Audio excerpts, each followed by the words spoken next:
amigos, bem-vindo ao primeiro programa do Papo Sem Fronteira. É com muita satisfação que eu, junto com meu amigo Rodrigo Dolphin, estamos aqui apresentando a primeira versão de um programa que tenho certeza que vai trazer muitas informações para os nossos internautas, que vai trazer muitos convidados bastante interessantes. Mas, em primeiro lugar, de onde é que saiu esse Sem Fronteira? Quem é a Sem Fronteira? Sem Fronteira é um portal de marketplace que foi criado aí uma ideia há alguns anos atrás, né, que a gente desenvolveu, e agora nós estamos criando o Papo Sem Fronteira, que é para trazer grandes amigos, pessoas influentes dentro desse mercado que consigam fazer a transmissão de conhecimento sobre essa área junto com cada um de vocês. Esse Papo Sem Fronteira vai ser mais um dos programas do nosso canal Log24, ou seja, aquele canal que já conta com diversos outros programas. Nós temos lá o Havex Talking, que eu sou um dos mentores, temos lá o Logística Fora da Caixa, temos o Unovex Academy, temos o Glockcast e temos também muitos programas que eu acabo me perdendo, né? O PGR Cast, que fala sobre a parte de segurança. E agora, junto a todos esses programas que já estão com mais de 150 edições, começamos hoje, eu e o Rodrigo, o nosso Papo Sem Fronteira. Quero agradecer a participação de todos e que a gente consiga fazer uma transmissão salutar, que consiga trazer conhecimento para todo o mercado, principalmente trazendo pessoas de renome para dentro desse programa. Algumas dessas pessoas que logo mais vamos estar passando para vocês uma prévia agenda, mas vamos falar sobre muita coisa, muito conteúdo. A gente tem aqui como gestão contábil, tributária, parte educacional, negociações, conselheiros, governança, telemetria, ESG, ou seja, serão inúmeros convidados para falar de inúmeros assuntos vinculados ao nosso negócio, que é segurança e logística. Obrigado pela participação. Eu sou o Jair Moura, sou formado em logística, formado em recursos humanos, tenho uma pós-graduação em gestão de projetos e finalizando agora uma pós-graduação em marketing. E estamos hoje administrando o grupo Havex e fazendo a apresentação desse novo programa, que é o Papo Sem Fronteira e o Havex Talk. E quem vai conduzir esse programa comigo, nada mais, nada menos do que um grande amigo, Rodrigo Dolphin. E aí, Rodrigo, preparado para esse programa? Jair, primeiro, obrigado pela oportunidade, obrigado por abrir as portas. É muito bom continuar a parceria. Nasceu lá com o Sem Fronteiras, um marketplace para o transportador. Venho aqui tentar trazer um pouco da meu histórico profissional, da minha experiência, dos relacionamentos com empresas da área de logística, transporte, com indústrias, para você que está nos ouvindo, está nos vendo agora nesse programa.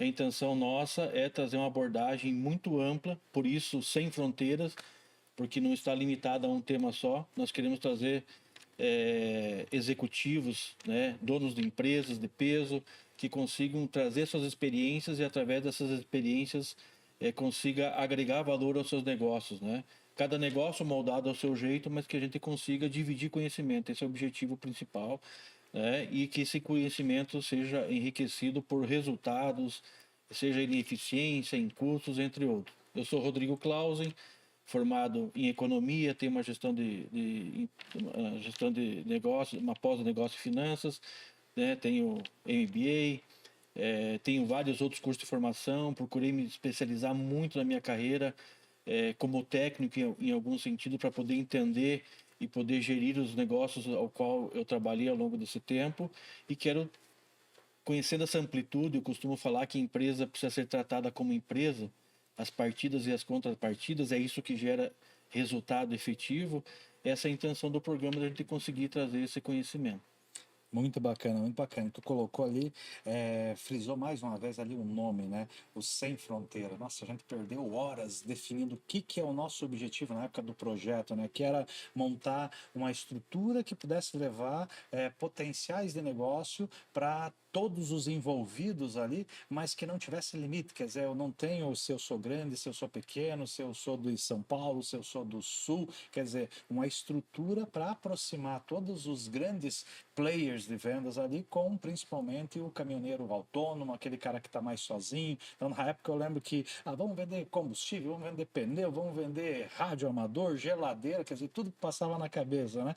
E foi um projeto bacana, até levado para algumas instituições ali, né? Mas a gente vê o quanto é complexo, né, de você tratar esse cenário, porque ele é gigante, envolve inúmeras operações, mas principalmente precisa de confiança, né? Ou seja, você precisa acreditar no modelo. E acho que esse Papo Sem Fronteira ele vem justamente para isso, né? Ou seja, para mostrar para esse público o que é o mercado, quais são as necessidades, como que você atinge os resultados, trazendo experiência que vão fazer com que o site do Marketplace Sem Fronteira também se apareça no mercado, também comece a fluir e trazer resultados, né?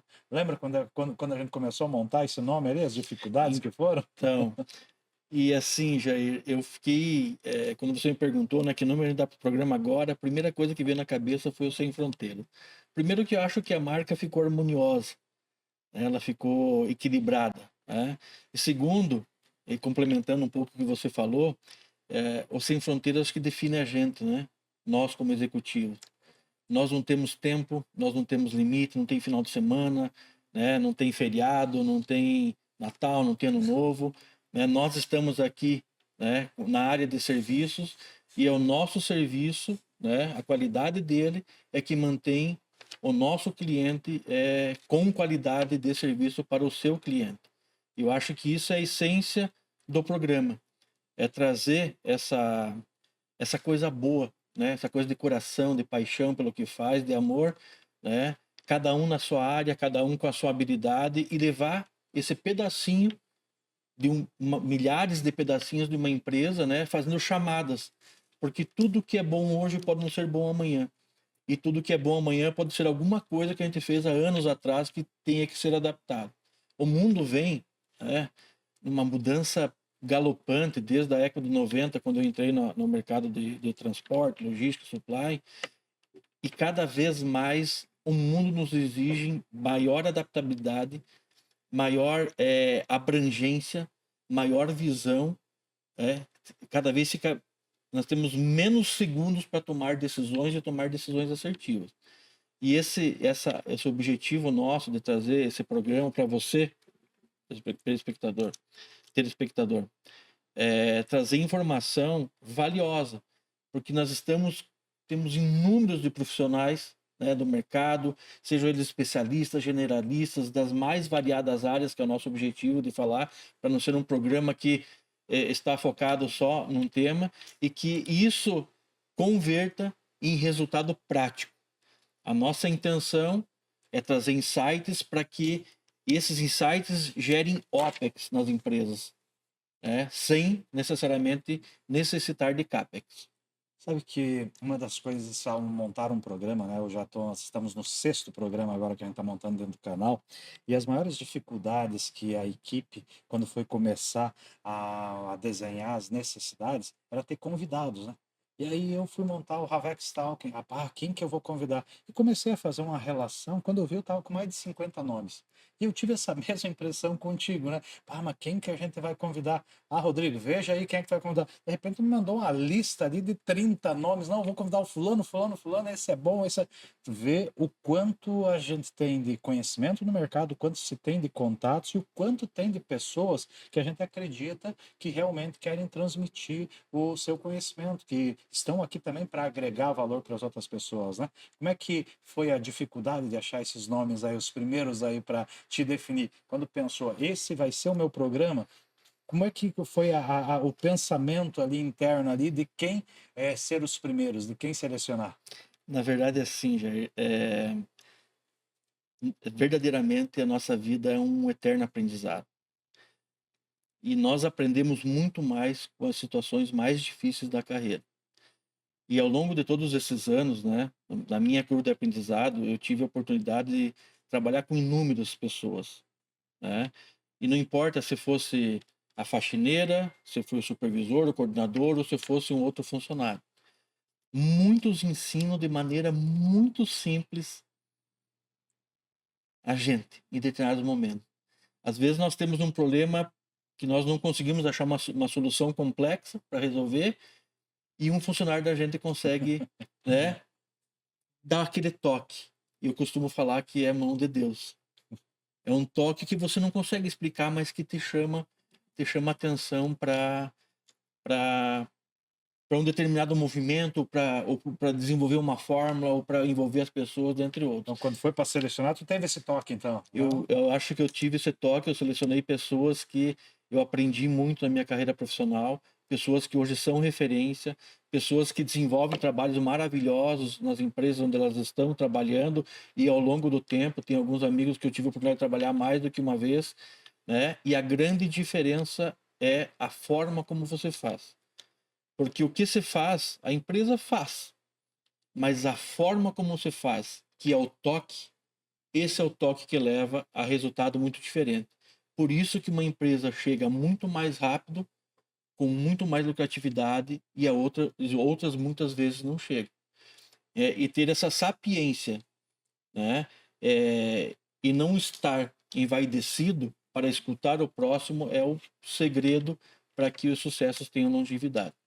É que o problema ele existe, mas a solução você não sabe aonde ela está. Você sabe que ela também existe, né? Mas não sabe como buscar. E normalmente quem está envolvido na operação tem muito mais conhecimento para te dar dicas, né? Só que vem de baixo para cima, vem da operação para cima. Aí vai depender do gestor estar preparado para receber essa informação. Mas você contou diversas histórias de vivências sobre os diversos setores, né? Ou seja, esteve em setores operacionais, em setores de gestão direta com operação, assim como gestão estratégica. Como é que é essas diferenças entre você ser o estrategista que está lidando com números, mas não está com a informação da base ali para tomar uma decisão 100% acertada? Como é que você percebe a diferença entre cada um desses perfis ali? O que seria o ideal ali para ter o melhor resultado?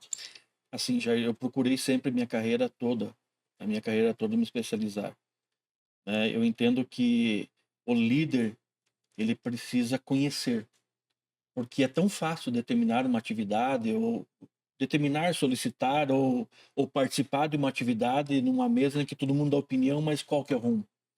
Então o líder, eu entendo que o líder, ele precisa estar, ele mais do que todos precisa estar muito mais atualizado, ele tem que estudar muito mais, ele tem que se dedicar muito mais, ele tem que ter visão de negócio. E é a visão de negócio que leva a resultado diferente. Porque muitas vezes o resultado não está na tua área. Se você é executivo, é diretor ou gerente, às vezes está na área do teu colega. E a tua capacidade de se movimentar, né, de engajar esse pessoal num objetivo único que leva a métricas totalmente diferentes. Então, eu procurei me especializar muito, né, mas também me cerquei sempre de pessoas boas e inteligentes. E as pessoas boas e inteligentes não são as pessoas que têm maior posição na empresa, são todas as pessoas.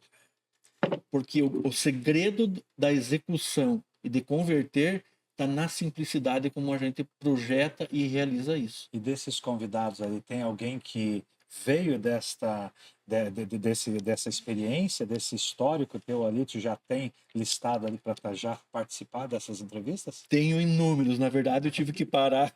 O Jair fez uma brincadeira, e foi uma brincadeira legal, porque no começo eu fiquei, quem que eu vou convidar, como é que eu convido, né? Assim, a minha primeira experiência, né, com podcast, e eu comecei a elencar, chamar os amigos, né, e são referências. Eu trabalhei com o Rodrigo Lastella, por exemplo, na TNT, e nós montamos, acho que, o melhor programa de orçamento que uma empresa pode ter, através de Access e de Excel integrado ao banco de dados da empresa. Eu trabalhei com o Barcelos no tempo da Coopercarga, e ele foi diretor de logística por muitos anos da Yamaha. Ninguém fica numa posição de diretor numa multinacional, né, não gerando resultado, né? Que te mantém o resultado. Eu vou trazer algumas pessoas da Board Academy, que é uma instituição que forma conselheiros com viés operacional. Pessoas que navegam na área da governança, né, como conselheiros de administração, principalmente conselheiros consultivos, né? E lá a gente tem uma vivência muito grande, né, como Walter Longo, né? E outras pessoas que trazem uma bagagem e uma amplitude que nós não conseguimos encontrar no banco do colégio ou tomando chopp no barzinho no final do dia. Já que estamos abrindo, né, era um segredo aqui entre nós aqui, não vamos contar quem serão os nossos convidados, né, mas já que abrimos, né, então vamos fazer já um leque aí, vamos falar um pouquinho então de quem você lembra, de quais são já os convidados ali, já aproveita ali para deixar aí para a nossa audiência ali quais são os caminhos que a gente tem para trilhar, que eles não podem perder um programa, né, que nós vamos ter muita gente importante, né. Com Quem certeza. mais está na lista ali? Ó, amanhã nós vamos entrevistar o Carlos Augusto, ele é professor na FABET, ele é consultor de empresas na área de transporte, na área de logística, tem muitos anos de experiência e vem trazer o lado da formação, né? Não só do motorista, mas o lado da formação dos gestores. A FABET tem um programa muito legal de formação de gestores e ela vai fazer 12, como eles chamam de mini MBA esse ano. Nós vamos também trazer o Malta. O Malta é, um profissional, né, um meu amigo, colega da Board Academy, é um especialista na área de ESG e tem muito para apresentar, não só para a indústria, mas para a área de transporte, de logística. Nós vamos falar, inclusive, de alguns temas relacionados à área de logística. Nós temos também a Flávia, a Val, que vão falar sobre essa questão das negociações comerciais, os grandes volumes, as intermediações, esse mercado, como é que se desperta a atenção do cliente, a paixão do cliente pelo teu produto, né, entre outros. Mas nós também temos o Rogério Rego, que está na área executiva, né, na recolocação de profissionais de executivos, né, como conselheiros, diretores, CEOs, presidentes de empresa. Nós temos, vamos trazer a Melo, né, o Ian, para falar da questão tributária, né, e tributo é um dos principais custos nossos, né, nas Nosso empresas, né, software e e governo não aí tem o que fazer, o nosso sócio, o governo, mas uma arquitetura bem planejada leva a uma condição de competitividade diferente. E você perguntou antes, né, do aprendizado nas empresas. Eu aprendi com muitas empresas, mas uma delas foi a Júlio Simões, né, ao qual eu tive que entrar em algumas empresas para fazer um arranjo, né, isso me deu visão de negócio. Eu tive uma experiência maravilhosa no Bertin. O Bertin somava prejuízos históricos na divisão de transporte e em 15 dias nós conseguimos dar break-even e aí os resultados não pararam mais. Quando comparou o Bertin com a JBS, o Bertin, naquilo que era comparável, ele era 50% mais produtivo, com custo variável 30% menor. E quem conhece de logística de transporte sabe o quanto isso representa de resultado no final da conta. Então, não por mim, mas pelas pessoas que trabalharam comigo, várias pessoas que vão trazer cases reais da carreira, né, para que cada empresário, né, eu tenho escrito muito no LinkedIn, eu tenho falado do autônomo, né, levar esse conhecimento para aquele motorista que tem um caminhão, 2, 3, 5, 10, 20, 30, que muitas vezes ele não tem a capacidade financeira para contratar uma grande consultoria. E a nossa intenção aqui é levar os insights para que ele saiba aonde procurar, se ele precisar da ajuda do recurso, que ele saiba onde procurar e principalmente ter com qualidade, porque o mercado está cheio de pessoas que prometem e não entregam. E a nossa proposta é palavra dada, palavra cumprida. LinkedIn, WhatsApp, tem de monte, né? Ou seja, as propostas vêm as mais miraculosas possíveis e com um discurso que tudo é fácil. Mas como é complexo hoje de trazer o resultado. Não porque é difícil tu atingir o resultado, mas é como você desenhar que todo o time pense em prol desse resultado. Toda a empresa trabalha em prol daquilo, não do setor, não da tua função específica, não do salário, mas realmente o resultado coletivo, que é dali que vem o crescimento, né? E percebo nas tuas palavras ali que foram boas as experiências e sempre focado em um time, sempre focado em equipe, ou seja, nada se consegue sozinho, mas sim com um time. Você sabe, Jair, todas as empresas que eu passei até hoje como executivo, já faz um tempo que eu larguei a carreira executiva, eu nunca levei ninguém do meu time comigo. Porque o meu entendimento é de que a essência está na empresa. Não é o que você faz, é como você faz. E o como você faz é a minha obrigação. De levar para o time, já parou para pensar e analisar desse jeito, calcular dessa forma, colocar isso, né? É essa matemática que faz a diferença. E aí, aproveitando os cases de carreira, Um case que eu aprendi muito foi quando eu fui executivo do Araçatuba. Eles estavam desesperados com os custos de transferência, não conseguiam achar forma para poder reduzir, tinham disparado. Eu entrei como executivo e em poucos movimentos nós conseguimos converter os resultados e conseguimos trazer economias extremamente significativas, aumentando muito as eficiências de entrega. E aí o Araçatuba decidiu contratar uma consultoria internacional. E eu lembro que eu falei para o seu Ivo isso, eu era gerente na época, não tinha tanto cancha, né? Falei, seu Ivo, mas nós sabemos o que tem que fazer. E ele falou para mim uma coisa que eu levei como aprendizado para a vida. Mas é o de fora que vai falar o que precisa ser feito. Porque aqui você pode encontrar concorrência interna. E lá eu estava encontrando concorrência interna. Para trabalhar empresa como empresa. Por que eu estou falando isso? Vou dar um outro exemplo de carreira. Um amigo meu trabalhou num projeto de uma empresa muito tempo. E ele encontrou um save de 1,5 milhão. Podendo chegar na possibilidade remota de 13 milhões de save. E essa empresa, então, depois que ele modelou, essa empresa contratou uma consultoria internacional muito grande para aplicar, então, essas métricas, né, essa forma de trabalho, essa modelagem. E como tinha encontrado 1,5 milhão de save, podendo chegar a 13, ele achava que podia ter mais coisas para encontrar, então, mais coisas. Ela não conseguiu, ela fez 1,5 milhão. E aí ele foi chamado para fazer o restante do trabalho, né, ver se encontrava a diferença. Ele não podia porque ele era executivo de carreira e me convidou como consultor. Eu trabalhei 3 meses com as pessoas da empresa, eu pedi 3 pessoas da empresa, e para a metade da empresa modelado, isso representou 45 milhões de reais. E por que isso, Jair? E aí vem de novo a minha... Eu sempre falo isso quando eu palestro. Porque a empresa tem que ser tratada como negócio. E às vezes as movimentações representam um prejuízo numa área, mas a contrapartida em outra área é muito significativa. E o fechamento é salutar para a empresa. E o que normalmente acontece é que são feitas consultorias excepcionais em determinada área. E os reflexos não são bem medidos, não tem a mesma aderência. E aí o reflexo ele é neutro, ele se torna neutro ou negativo.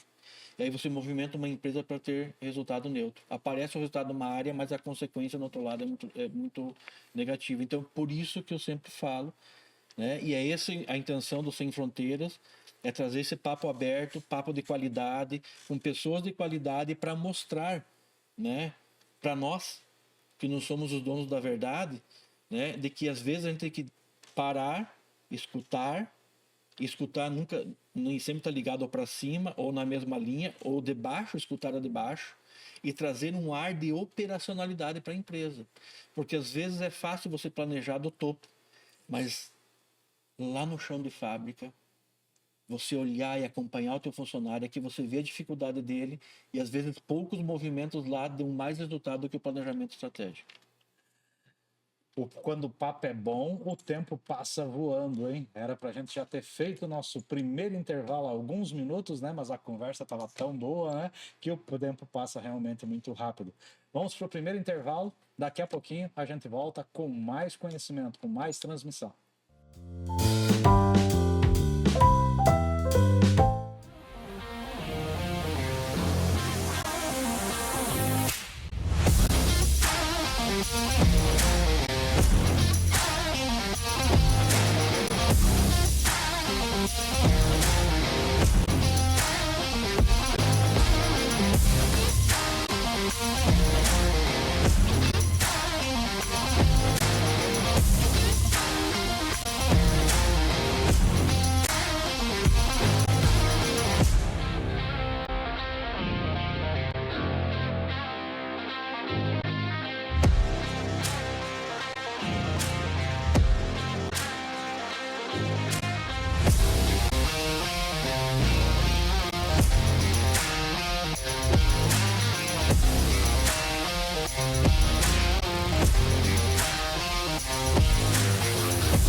isso aí, meus amigos. Estamos aqui de volta para o nosso Papo Sem Fronteira, o primeiro podcast que estamos, eu e o Rodrigo, aqui para transmitir um pouco mais de conhecimento para vocês, também sempre vinculados aí na área de logística, na área de segurança, mas aqui agora aproveitando para seguir o nosso bate-papo do primeiro take ali, que foi um pouquinho de experiência, ou seja, eu te deixei falar um pouquinho, tu falou quase o programa inteiro, né?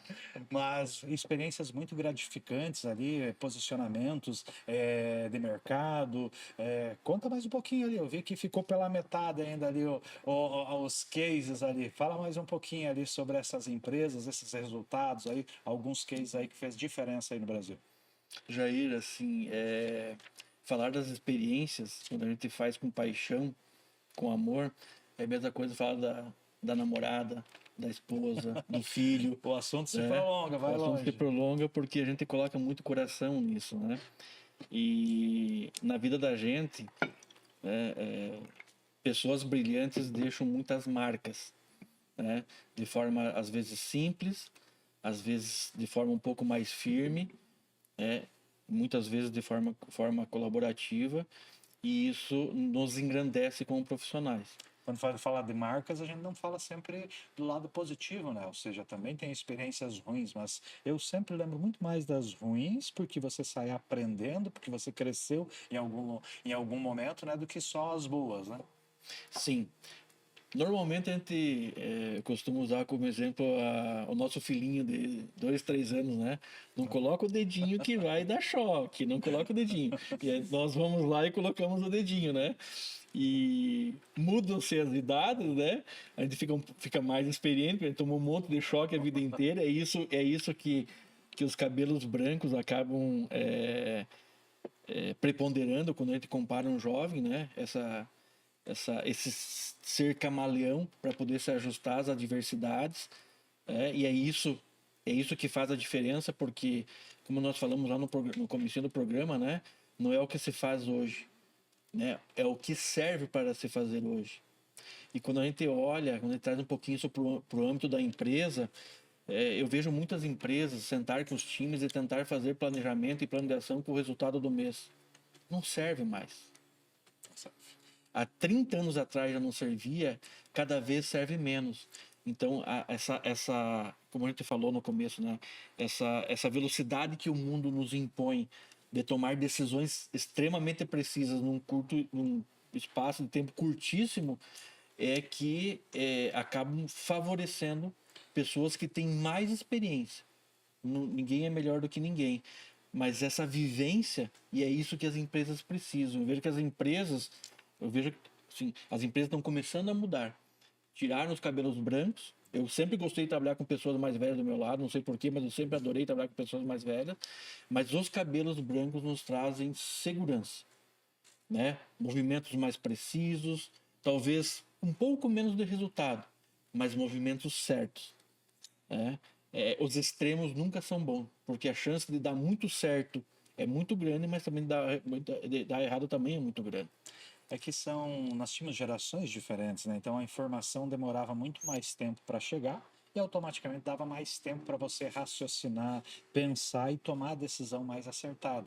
Então aquela pessoa que raciocinava muito, hoje com o volume de dados que se tem, ela já não consegue dar a resposta no tempo certo. Aí vem a gurizada nova, que é tudo celular, isso, aquilo, que é muito rápido, dá o estalo, e os sistemas que estão mais preparados para eles, dá uma sensação de maturidade maior na decisão, na negociação. Mas a verdade é que ele também continua fazendo as coisas sem raciocinar, sem medir as consequências. E o erro pode ser bastante grande. Então, no frigir dos ovos, o problema que eu tinha antes e que eu tenho agora é a incerteza ainda sempre 50%. Né? Tudo que a gente faz tem 50% de chance de fazer certo ou errado. Né? Agora, se a gente juntar esses dois mundos, né? A experiência daquele cara que sabe avaliar as consequências, com o dinamismo dessa nova geração que consegue dar agilidade e dar uma informação rápida para o tomador de decisão, acho que essas fusões ali é que trariam o melhor resultado hoje.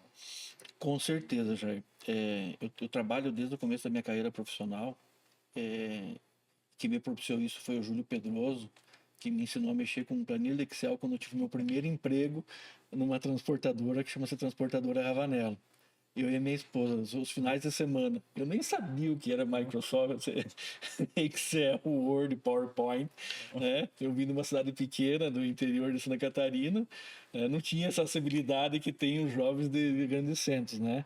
Mas me apaixonei pela ferramenta e desde então eu acabei fazendo programação em VBA, Excel avançado, lógica de programação em cima do VBA por conta de toda essa programação que está por detrás do Excel e por detrás do Axis. E sempre trabalhei com projeção. Sempre. Eu costumo falar que se a gente conseguisse matematizar o quanto a esposa, já ouviu falando isso, o quanto a esposa da gente gosta da gente, a gente ter certeza se é 90, 80, ou se naquele dia ela está gostando só 20. Mas esse é o desafio. Mas o número não é tudo. Eu tive uma experiência no Bertin, eu participei de uma reunião de demanda e a qualidade de informação que eles tinham era tão grande e o sistema operacional, a indústria automobilística tem um sistema para montar o carro, né? Eles têm um sistema para desmontar o boi, né? JBS, Bertin. Era assim tão acurada a informação que você fazia ajustes e você dizia, vou mandar o dilúten não sei para onde, manda a picanha, manda o colchão mole, colchão duro, patinho, né? Costela, coisa e tal, e dava o arranjo financeiro.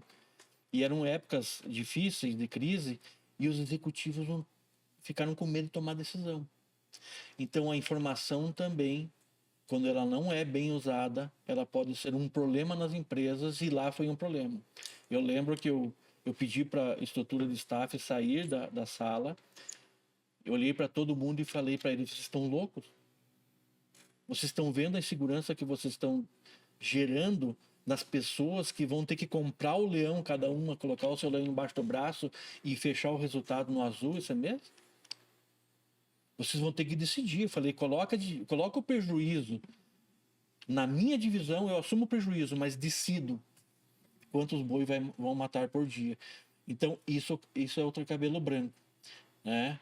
Essa sapiência, né, dessa vivência, de tomar o risco, de saber que A gente crise vive de risco. existe. Agora você pode tomar a decisão de fechar o negócio até que ele vire melhor e daí pode não existir mais ou sobreviver durante aquele período. E aí esses meninos, eu trabalho com um menino que você conhece bem, que eu sou, na verdade, o freio para ele, né? Normalmente eu sempre sou acelerador nas empresas, mas para ele eu tenho que ser freio, que é o Gabriel, da TNSG. Ele é um microgênio na área de ESG, e quando você coloca um problema para ele, ele vem com 5, 6 soluções.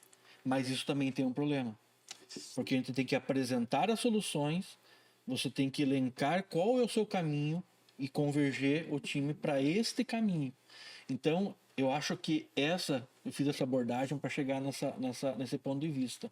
Eu acho que esse é o X da questão da nova era de usar a sapiência dos cabelos brancos, dos meninos que são excepcionais nessa questão de trazer informação, trazer uma visão holística que nós não tínhamos no passado, até pelo acesso, né? Era tudo no papel, né? Na fichinha amarela, né? E saber dosar isso para que esta entrega seja salutar para a empresa, porque senão a empresa vai, um mês ela está para um rumo, no mês ela está para outro rumo, no outro mês para outro rumo, e ela não vai gerar o resultado do mesmo jeito. O que era problema no passado, às vezes, é ter insegurança de tomar decisão, agora a insegurança vem pelo excesso de segurança nas informações. Perfeito. Quando a gente bate nesses assuntos aí, está sempre batendo, no final das contas ali, em dados para a melhor tomada de decisão, né?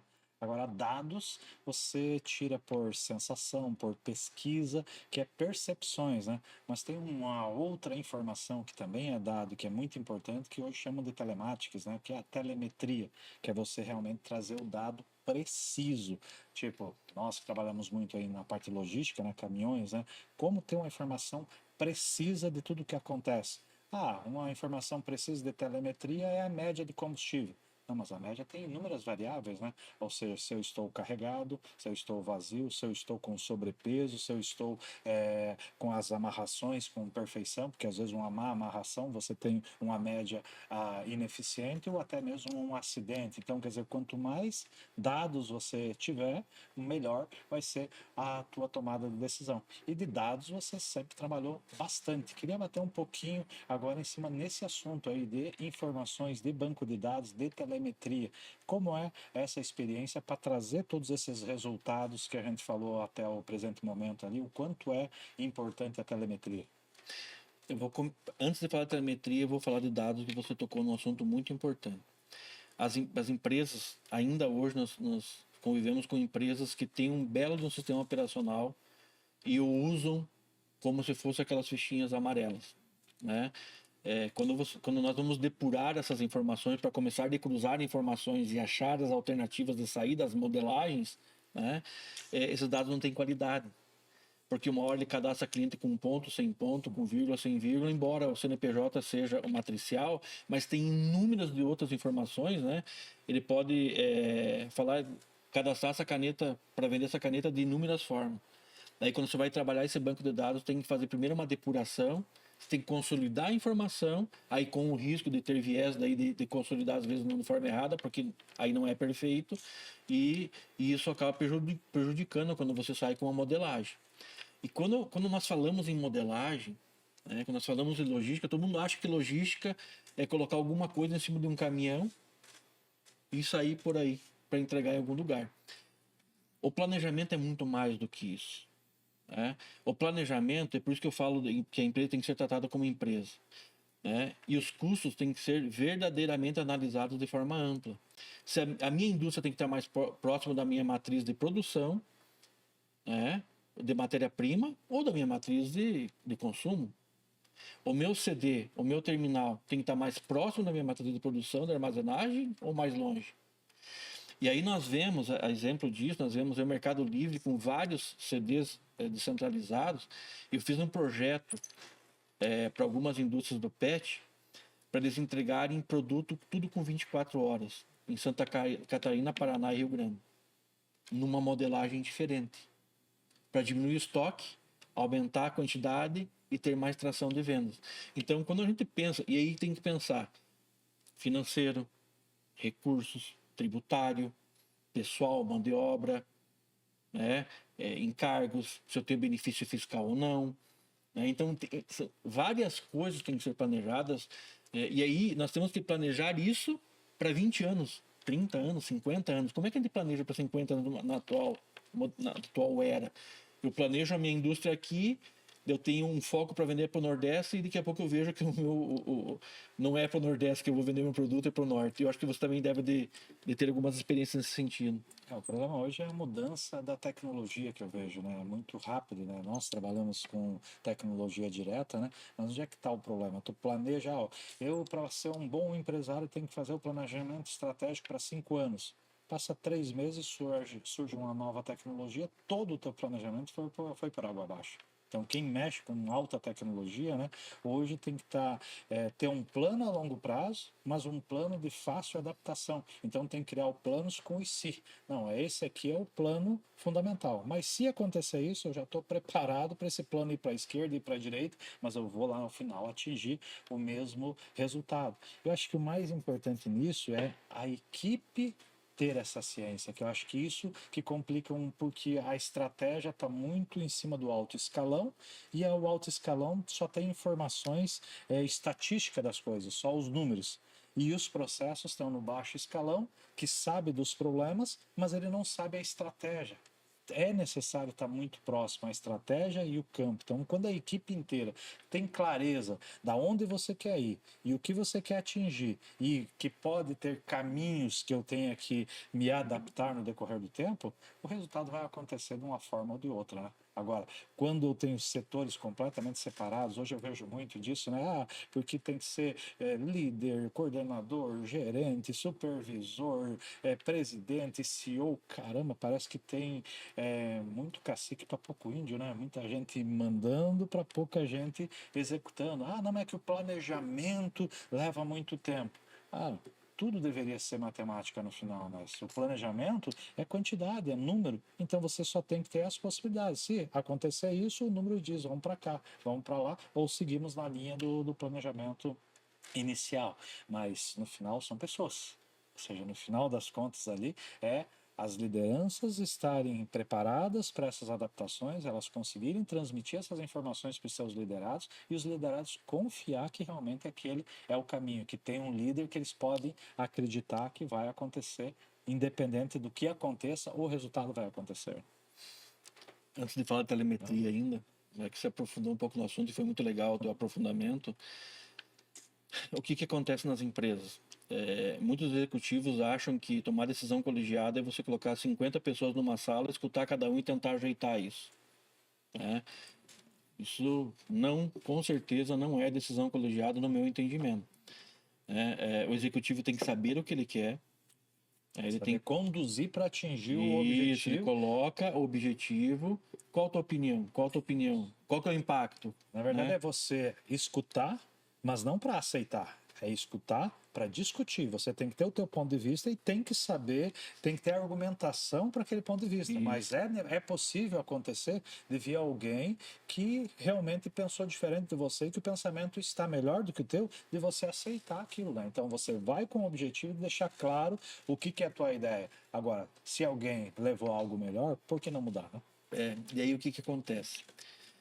Aí, como eu trabalhei em várias empresas como executivo, né, e comecei lá na minha carreira, comecei do chão de fábrica, né, até atingir produções de tocar divisões, entre outros, né, eu vejo que as pessoas, aí quando você não partilha do ponto de vista dela, ela se ela não prejudicar, ela faz corpo mole. Tem muito disso. O que eu entendo que o time precisa? Eu acho que o time não pode ser grande, né? O time, a cabeça, o time que conduz tem que ser pequeno, porque as decisões fluem de forma muito fáceis, muito rápidas, e é mais fácil com um time pequeno porque as pessoas sabem como é que é o tom, elas têm mais acesso à informação, dentre vários outros, são muito melhores remuneradas e assim por diante. E aí você tem que estabelecer o norte, e esse norte ele tem que ser cercado por métricas que garantam que este norte está no trilho do norte, e que quando ele desvia um pouco, já acenda essa luz e você faz a correção para continuar no trilho. Porque eu costumo falar que é melhor muitas vezes não estar bem certo, na direção bem certa, mas com o grupo coeso. Porque aí aparece o resultado negativo e você já corrige. Agora, quando você não está no rumo bem certo e você não está com o grupo coeso, você não sabe nem se vai mais para a esquerda ou mais para a direita ou continua em frente. Uma analogia no futebol, né? Nós temos um time de futebol. Um time de futebol não são os 11 jogadores. O time é os 11 jogadores, mais o reserva, mais o técnico, mais o massagista. Aquele é o time. Mas também só o time não é o campeonato. O campeonato são 20 times. E aquele que melhor conseguir conduzir durante as 20 rodadas é que vai ser o campeão, né? Então, quer dizer, o resultado vai vir para aquele que foi mais preciso como um time, coeso como resultado. E olha que negócio legal. Tem um amigo nosso em comum, o Herbert Kaiser, que é o diretor-geral da Fabet. Ele é técnico de um time e ele está trazendo uma metodologia que eu não posso falar, que ele me proibiu, mas uma metodologia muito moderna, e ele aplicou essa metodologia no final do campeonato e garantiu lá a Copa para ele, lá no time de, acho que é a segunda divisão. Uma metodologia moderna. Tem alguns filmes americanos que mostram essa metodologia e que eu não vejo os técnicos de time nenhum aplicar. Então, vamos trazer ele aqui para contar então, essa experiência. Vamos trazer ele. Mas assim, Jair, eu costumo falar que as pessoas começam a colocar vontade. E o que acontece? Às vezes faz movimentação na empresa, a pessoa começa a pensar o seguinte: eu vou ser mandado embora. Eu vou sobrar. E eu acho que o líder, né, eu nunca precisei na minha carreira mandar nenhum funcionário embora por causa de crise. Porque nós sempre gerimos da forma correta. E bem pelo contrário, nas crises é que nós crescíamos. Concordo. Então nós trabalhávamos pela máquina ajustada. E eu sempre levei isso, sempre falei isso para as pessoas. Vamos trabalhar como se amanhã fosse o último dia. Porque se amanhã for o último dia, a gente sabe o que a gente tem que fazer. Porque se você não trabalhar imbuído, né, com este norte, né, eu sempre fico naquele, mas o que acontece amanhã? O que eu vou fazer amanhã? Você não tem essa certeza. Então tem que trabalhar num objetivo e em prol desse objetivo. E aí nós temos, aí garantindo as métricas, você tem o resultado garantido e você tem o play garantido. Porque uma empresa não é dono, uma empresa não é só funcionário, uma empresa é fornecedor, é cliente. E uma empresa não é só dono, funcionário, fornecedor, cliente. São todas as pessoas que dependem dessas pessoas. Então, quando nós assumimos a responsabilidade de gerir um processo, de trabalhar numa empresa, né, seja uma faxineira, ou seja o dono da empresa, o CEO, o presidente, todos têm que ter a consciência de que ela tem que trabalhar pela pessoa que depende da pessoa que depende do negócio. E que essa harmonia, que não é fácil de encontrar, mas só essa harmonia é que vai dar perpetuidade. Estão vendo aí, né?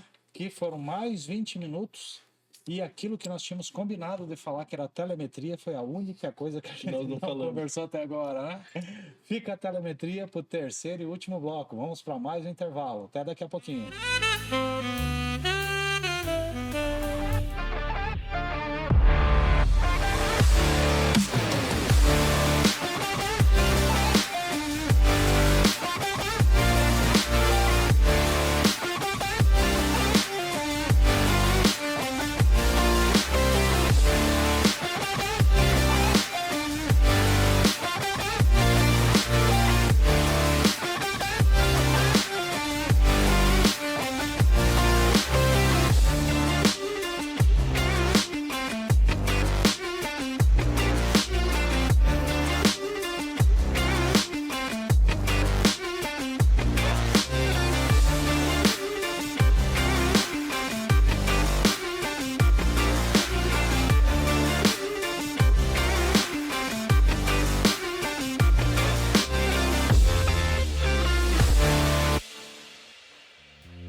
É isso aí, meus amigos. Voltamos para o terceiro e último bloco do nosso podcast Papo Sem Fronteira. Eu e o Rodrigo contando um pouquinho de história, um pouquinho de conhecimento sendo transmitido, mas principalmente experiências boas, experiências ruins, né? E o objetivo do segundo bloco era a gente falar de telemetria. Nem vou tocar em outro assunto, porque esse cara começa a falar, né? Quando a gente vê, se foi o terceiro bloco, a gente nem falou de telemetria, né?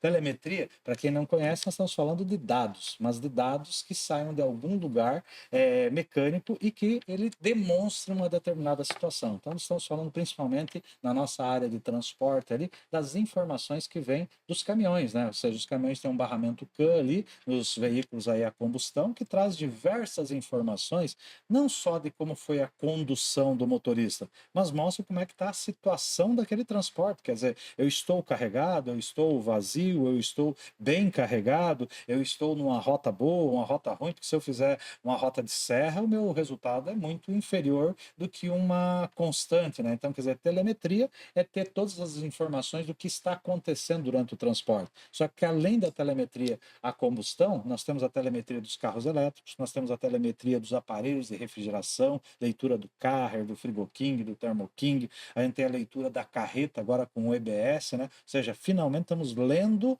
eletronicamente o KM rodado pelos pneus da carreta, que era impossível até uns dias atrás, né? Então a junção de todos esses dados é telemetria.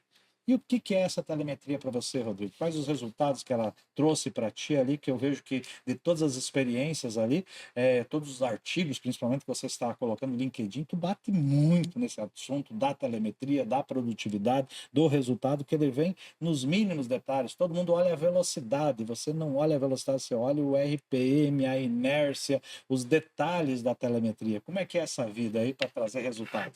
Jair, novamente um aprendizado da década de 90, quando ninguém falava, você falava em consumo de combustível, mas ver uma carreta de 6 eixos, uma LS, fazendo 1,80 de média era mais do que normal naquela época.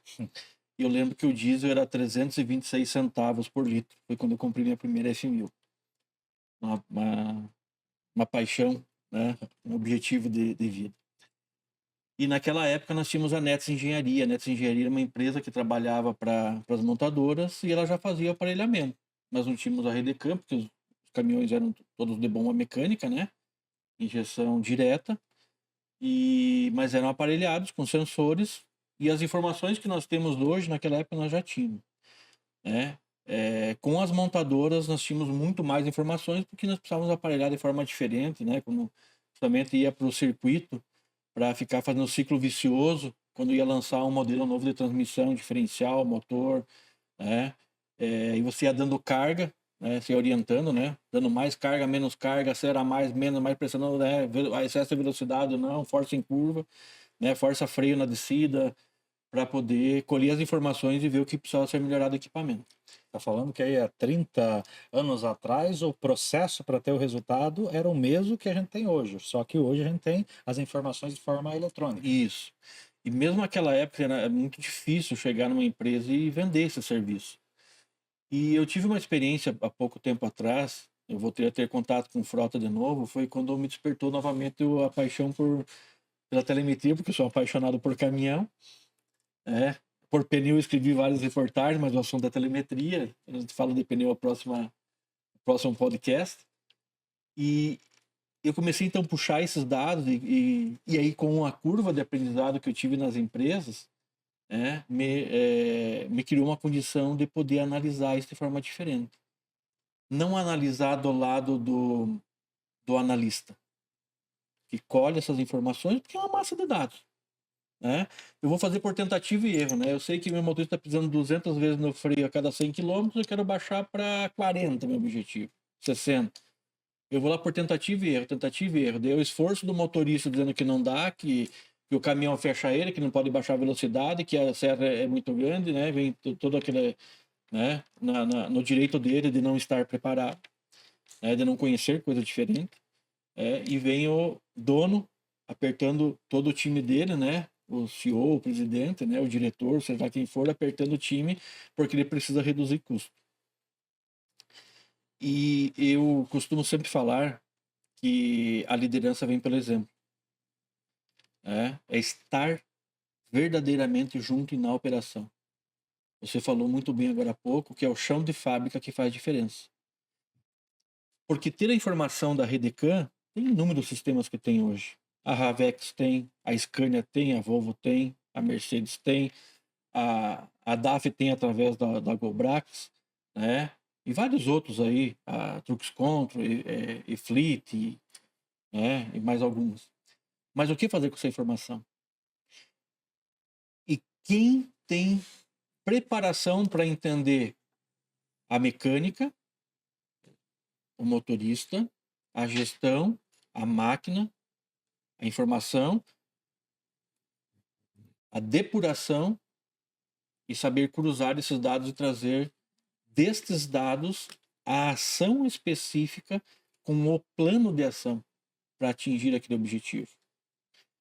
Pouquíssimos no Brasil, eu acredito que tem essa vivência. Eu tenho escrito muitos artigos no LinkedIn e tenho convertido os dados da telemetria, e obrigado por me criar a condição de poder ter acesso aos dados e poder trabalhar desses dados para poder transformar isso em insight, né? Mas insight real. Quanto de combustível, né? O quanto, por exemplo, o quanto eu reduzir a minha quantidade de frenagens representa em combustível. Porque reduzir em quantidade de freio, uma conta mais ou menos lógica, né? Piso tantas vezes menos, gasto tanto, vou gastar mais ou menos tanto a menos. Mas Regra 3 simples. eu sinto nas tuas informações, aí a gente fez uma parceria ali, pegou todo um conjunto de informações do nosso banco de dados da Ravex e te deu para fazer o estudo, e isso é o que todo mundo tem. Agora todo mundo quer escutar qual é o segredo, ou seja, como fazer isso, como transformar aqueles dados. Eu preciso, então, o caminho é um profissional que saiba fazer aquilo, o caminho é um algoritmo profissional que transforme aquilo em um dado de tomada de decisão, ou o caminho é treinamento, é motivacional, é chamar o motorista para o teu lado, é provar para ele que funciona, ou é o conjunto, ou seja, como chegar no resultado com base naquele monte de informações. Um barramento CAM hoje chega a trazer 180 campos de informação a cada milissegundo, tudo que está acontecendo. Nós estamos agora uma situação que está fazendo a telemetria de um caminhão que roda na Copa Truck ali com o nosso piloto ali, que é o Kleber Electric. Eu nunca vi tanto dado, e tem um cara olhando ali que ele diz, cara, nesta curva, nesse milissegundo, se isso acontecer, imediatamente para, porque vai quebrar o caminhão. Como o cara consegue ter essa informação? Onde é que foi essa experiência para chegar nesse resultado e como é que a gente leva isso para o campo? Vou abordar isso de duas formas. A primeira é analisando uma série de dados, né? Você vai estressando o teu componente, né? Tu diz, consulta o passado, Consulta valida o tudo que ocorre. E o passado vai te dando a projeção do futuro e cada vez a tua curva fica mais precisa, né? Então, por exemplo, né? O que eu tenho? O que eu tenho numa frota? Eu tenho um motorista que faz 200 freadas a cada 100 km e tem um cara que faz 60. Como é que eu reduzo Mas de isso 200 não para tem a 60? ver com a rodovia também que ele está? Como é que você faz, por exemplo, a avaliação ali? Ah, eu tô com esse aqui, teve nessa viagem 200, outro 60. Ah, mas um estava numa serra. Ah, não tem isso porque na teoria ele não deveria nem usar o freio, que se ele está na serra ele vai usar o freio motor. Então tem um... Como é que tu valida isso? Então, Jair, dentro da nossa proposta, e quando eu te fiz a proposta de trabalhar a telemetria, verdadeiramente, existe um universo que sequer as empresas que fornecem esse subsídio estão passando por perto ainda. Tudo isso que você falou é possível através da telemetria. Porque se eu sei que eu estou descendo uma serra, eu tenho a informação do que eu estou descendo de telemetria. Se eu não tenho isso da rede, eu posso instalar um sensor, e eu sei se aquela quantidade de freio que eu estou, aquela pressão no pedal, aquela quantidade, aquela pressão no pedal que eu estou exercendo é salutar. Ah, então você disse que eu tenho que ler o histórico, mas para dividir esse histórico em diversas partezinhas, de diversas modelagens, e aí em cima daquela modelagem, aí nós vamos chegar no ponto perfeito. Aqui é a melhor condução, para daí orientar os meus motoristas. Isso. Independente se eu estou numa serra ou não, aí eu vou ter o caminho para mostrar como ele vai ter o melhor resultado. Vou te dar um exemplo, sendo só uma virgulazinha da telemetria, que é um assunto que se domina muito, que é a questão de rastreadores. E a gente sabe que o gerenciamento de risco é difícil falar, mas o operador de gerenciamento de risco já nasce odiado pelo motorista, né? E o motorista gera uma carga violenta de trabalho no gerenciamento de risco e não é culpa dele, porque ele não é preparado. Alguns dos melhores trabalhos que eu fiz na minha vida foi conversando com o motorista, pegando todos esses dados telemétricos, digamos assim, do gerenciamento do risco e mostrando para ele, né, inclusive no curso de formação de gestores que nós vamos fazer pela FABET, eu vou levar isso para mostrar para o gerente, para o supervisor, para o dono, para o CEO, para quem for, o que ele tem que falar para a equipe dele, como é que funciona o satélite, como é que funciona a comunicação, quem tem prioridade, quem não tem, né, como é que trafega o dado, e aí as consequências disso. E quando a gente mostra isso para o motorista, a operação sai de, no jargão popular, um inferno para o céu em algumas semanas. E a telemetria é exatamente isso. Então a telemetria é um apunhado. É reunir essa habilidade de dirigir, a habilidade de consertar, a habilidade do engenheiro de projetar, a habilidade da tua empresa de coletar esses dados, depurar esses dados, né? Colocando inteligência artificial, colocando um sistema que faça a pré-depuração, né? Levando isso para o metaverso, a gente está falando bastante disso agora, né? Metaverso e programação quântica, num conceito jamais visto. Porque a telemetria, né, tem algumas coisas são resultantes. E no curso de formação de gestores da FABET eu vou mostrar isso. O que representa a inércia, o que representa a marcha lenta, o que representa o freio em custo, o que representa o freio em combustível. Eu vou mostrar como é que se comporta o dente de serra, que é quando você vai fazendo as marchas, né? Como é que se comporta a rotação. E ninguém para imaginar que se eu trabalhar com o meu caminhão a 1000 rotações e trabalhar com o meu caminhão a 1500 rotações por minuto, eu estou imprimindo 50% a mais de desgaste.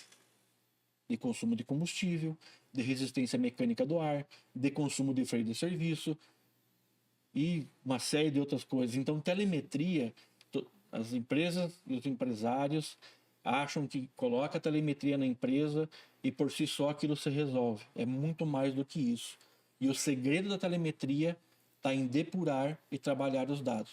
Não adianta ter uma Ferrari na mão e usar ela como os nossos pais andavam de fusquinha lá no passado. Você falou um termo ali, do céu ao inferno. Isso a gente vivencia em muitos projetos hoje aí, de implantação, que você tem uma mudança realmente radical. Um primeiro treinamento, só o fato psicológico dele saber que tem alguma coisa para controlar, ele já melhora. Só que o quanto isso sobe com velocidade, mas o quanto ele cai também rapidamente, ou seja, o descontrole, a falta da manutenção de treinamentos, da concepção do produto ser multiplicada, como é rápido para cair. Agora, depois que eu atingir um resultado, como fazer para permanecer, para manter esse resultado? Eu acho que o nosso segundo módulo, nós somos bastante extensivos e lá está a resposta. Né? E uma parte dela está no primeiro módulo que nós fizemos. O segredo está, assim, as mudanças nas empresas são muito fáceis. Você estabelece um objetivo, reúne o time, cada um fica com uma parte do trabalho e aquele objetivo, e todo mundo pega e faz a coisa acontecer. Aí o que acontece na gestão? Eu tenho outro problema. Você larga aquilo e vai fazer outra coisa. Então, é por isso, né, na minha carreira profissional, os resultados eram tão perfeitos. Porque jamais se deixava de controlar aquilo que foi melhorado. Nunca mais deixava de ser controlado. Eu controlava mais isso, e mais isso, e mais isso. E aí, regra de Pareto, 80-20. É outro erro de gestão querer fazer tudo. A gente não consegue fazer tudo. E quando você trabalha no Pareto 80-20, você pega aqueles 20, o piorzinho dos 20, não precisa nem fazer os 20, pega o piorzinho dos 20, ajeitou, a minha média já melhorou. Eu ajeito, e quando você cria uma sistemática de manutenção, e aí está na informação por motorista. O empresário muitas vezes não quer mostrar a informação aberta para o motorista. Eu acho que tem que mostrar, né? Você não pisou no freio aqui, e mostrar na gestão, mas também tem a contrapartida. Se o motorista fala o seguinte, não dá, né? Ou o instrutor, ou o empresário, ou o gerente, ou o diretor sobe no caminhão e mostra que dá. Eu fiz isso dentre várias vezes na minha carreira profissional. Uma vez eu fiz isso no Araçatuba, na rota de São Paulo a Campo Grande, mostrando que dava para fazer horário, e exatamente o horário que eles faziam, fazendo média. Na época foi com um veículo truque, e deu na época 4.600 e poucos reais de economia de combustível no mês. Para aquele caminhão, para um conjunto de motoristas que rodava. Então, qual foi a diferença tempo nesse exemplo ali que tu deu? Qual foi a diferença tempo a mais entre ele fazer dentro de uma unidade de medida eficiente e a normal que ele usava? Nenhum. De chegada lá foi o mesmo. Nenhum. Só que um conduziu com eficiência. Onde que está o problema? E você falou brilhantemente na segunda parte da nossa conversa do segundo módulo. A telemetria faz parte de um conjunto. Eu escrevi 2 artigos. Um artigo fazendo uma chamada para os transportadores, para eles refletirem o quanto representa, não é nem a trabalhista, o quanto representa não trabalhar a produtividade no conceito de trabalhar a jornada de trabalho do motorista. E o que acontece é que o motorista, muitas vezes, ele imprime um estilo arrojado de direção, sem ter essa percepção ampla. Aí ele se estressa, ele se cansa e ele para no posto e perde meia hora.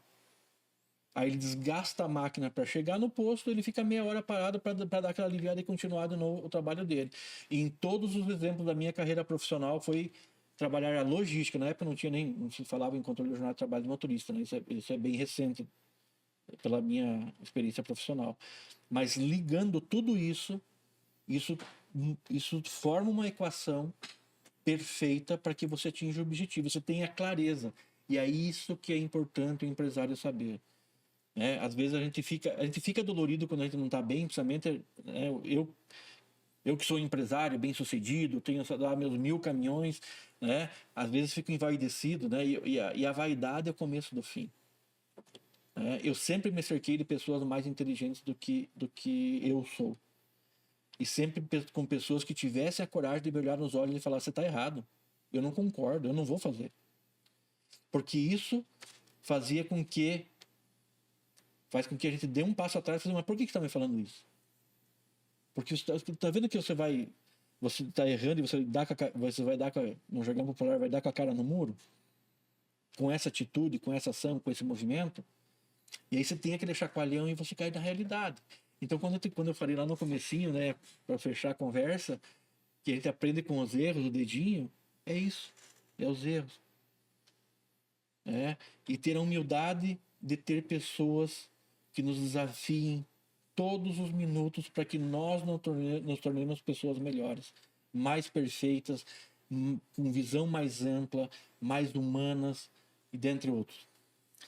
Então, nós falamos do inferno ao céu, qual é que é o caminho para se atingir isso, que com bons treinamentos, com unidades de medida, né, a gente consegue, mas que a maior dificuldade é permanecer no céu, ou seja, que ali eu preciso ter uma visão de não ficar apagando incêndio em todos os lugares, eu tenho que dar visibilidade para as pessoas onde é que está o problema, tenho que fazer treinamentos, tenho que ter gestores inteligentes, mais inteligentes do que nós, para ajudar a formar essa equipe, principalmente humildade.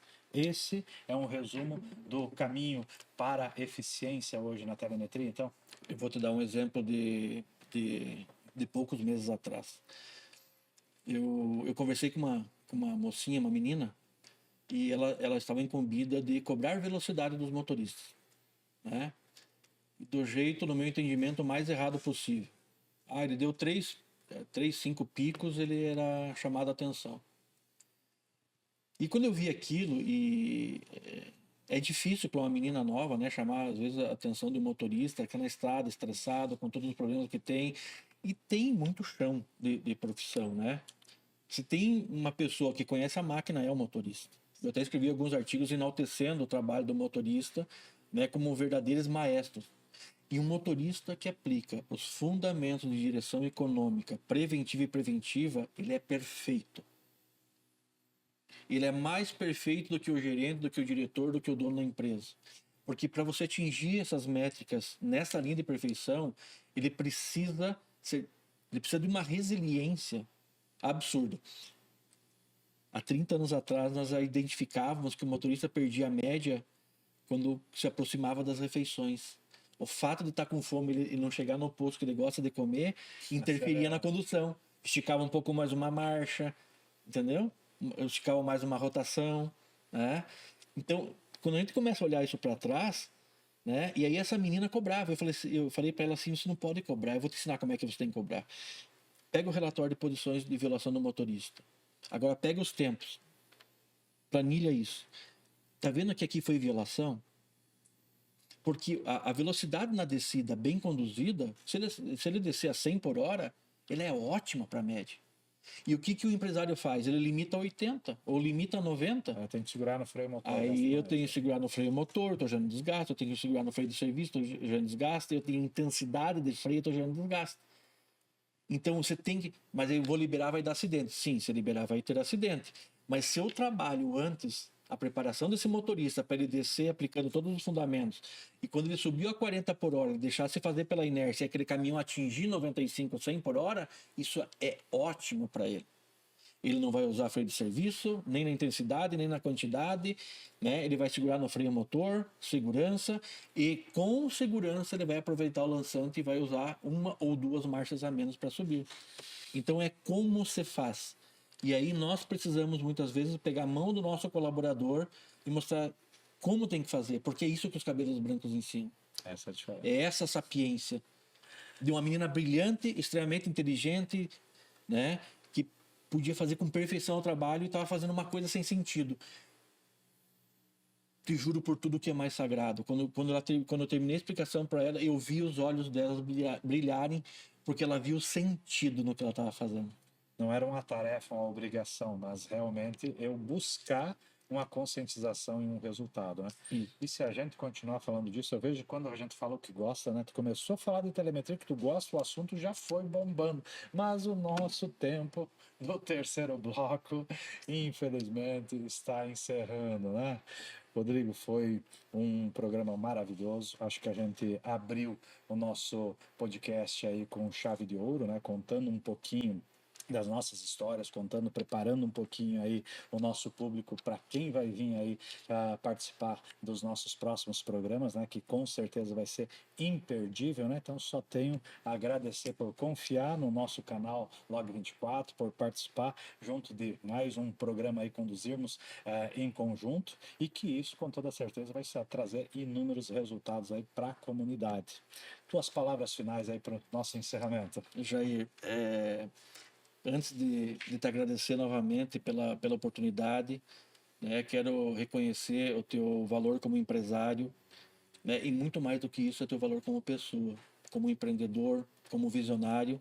E lá na nossa experiência ainda no Sem Fronteiras, que vai rodar todo vapor ainda, eu vi a tua praticidade e a tua simplicidade em resolver as coisas e no estalar do dedo a gente ter as mãos aquilo que nós precisamos para tocar o nosso negócio, para fazer o nosso negócio acontecer. Eu tenho certeza que a Ravex é referência hoje no mercado por este espírito empreendedor, pelo exemplo, pela tua forma de conduzir e principalmente pela forma como você se dedica e acredita nas pessoas que estão contigo, o teu time. Isso é a diferença. Eu vejo que você está de mão dadas com eles, você vive o teu dia a dia. E é isso que faz você ter esse crescimento, né, tão bonito e maravilhoso. Mas muito mais do que isso ainda, é ver que a qualidade do que você faz está nas atitudes dos teus colaboradores. Eu vejo isso na preocupação deles, na preocupação de resolver problemas a gente vai ter a vida inteira, mas é como eu resolvo o problema. E eu vejo a qualidade que você busca avidamente para tudo.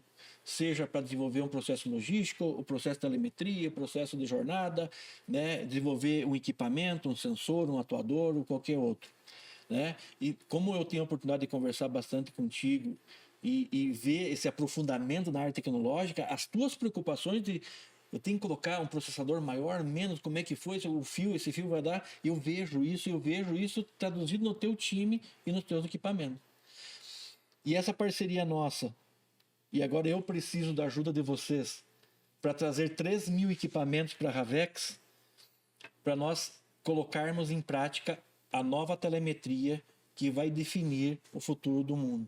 Se vocês acompanharem os artigos meus lá no LinkedIn, nós podemos reduzir 30% da pegada de carbono do CO2 emitido e não precisamos eletrificar ainda. Não estou falando que não precisa ser eletrificado. Tem muito para nós fazermos pelo planeta e eu acredito nisso, é por isso que eu estou falando, estou envolvido, de que está nas nossas mãos. E com a Ravex nós vamos conseguir isso. Obrigado novamente, obrigado pela oportunidade. Espero que nós consigamos trazer conteúdo de muita qualidade para você, que é o nosso público-alvo, que está nos ouvindo, que quer aprender e que quer estar engajado com a gente nessa mudança. Só tenho a agradecer pelas palavras, né? E ficamos aqui para o nosso primeiro programa, Papo Sem Fronteira. Um grande abraço a vocês, até a próxima edição.